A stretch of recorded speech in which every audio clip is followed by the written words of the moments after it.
Yeah, thank you, Dr. Abasi. Like you have rightly highlighted, Section 92 is clear. I had said it copiously at various fora. When he said a violation of the Constitution, I expected him to cite the section that he's referring to, just the same way everybody is citing Section 92 that created the office of the Speaker, that also spells out how the Speaker can be removed from office.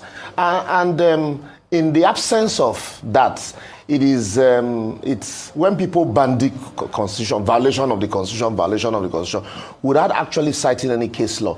The only case law we know is when the Supreme Court held in the case of Peter Obi's impeachment that the business of the Assembly must be conducted in the placement for Assembly sitting. That's why any attempt to impeach governors, you hear that either they remove the roof or that the Assembly has been bombed.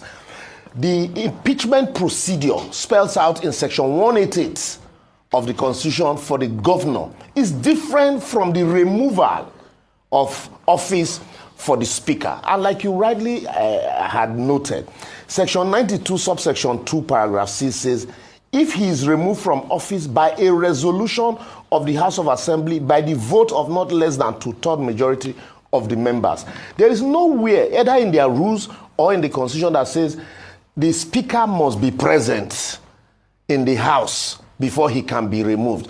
The fact that there were precedents that others were removed while they were around. I also want to assume, as an astute politician, he probably got the wind of all of this, because some of us also as observers, with what happened during the budget presentation, some of us had to, sit back and ask ourselves, with what is happening, we think that this man's tenure is coming to an end. And so with what had happened, I think that I might be wrong, this might be my personal opinion. He knew, he got the wind and decided, just like Chuba Okadibo took the maize to Oyi, his village there, and decided to live or travel abroad, because he also made reference to a fake maize. Yes. So he decided to go on holiday and then maybe locked up one of the maize in his office and thought that, okay, no, if I'm not around, no business will take place. So let me come in here. What's the implication? Because I was going to talk about the fact that there's an allegation of a fake maize being used, and there must be something that he knows that, as you've just said, that makes him certain that the maize that was used when the new Speaker was voted in, that it was not fake, that it was fake, it wasn't the original thing. So that's one. And what is the implication of that? Does it make it null and void the activities that took place? Not at all. Okay. Not at all. Let me answer that question directly.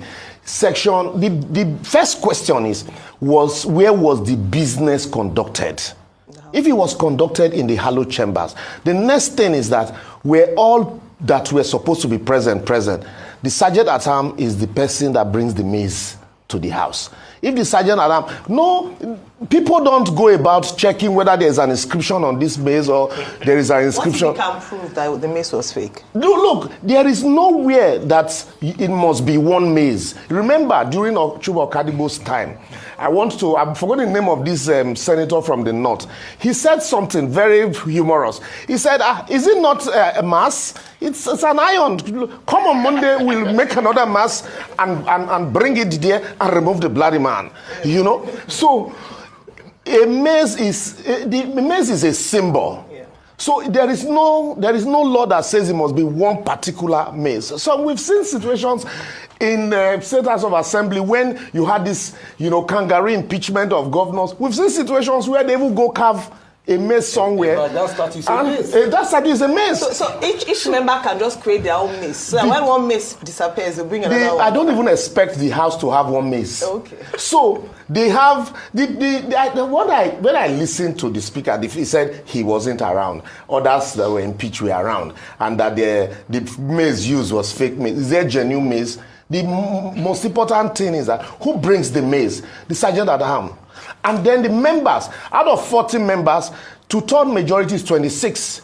And so, but you have 35 or 37 members present, and you have a deputy speaker. So in the absence of a speaker, the deputy speaker presides. The deputy speaker presided, and a letter was read on the floor, and that letter states the request to remove the speaker. And a motion was moved and seconded by the same members that had once passed a vote of confidence on you. Now the tables have turned. And the same member said, we don't want you again. You said impeachment and removal. It is. It says they use the word impeachment. Whether they use the word impeachment or not is immaterial. The most important thing is that, in fact, it was even the press that used the word impeachment. Yes, the video was actually all the members used was the word removal. Even the Constitution says removal. And you know the definition of impeachment. Because for impeachment processes, you will have to hear the other side. There will be allegations, and then you set up a committee. That's for the governor. That's Section 188. But for the speakership, he's like a class rep. Okay.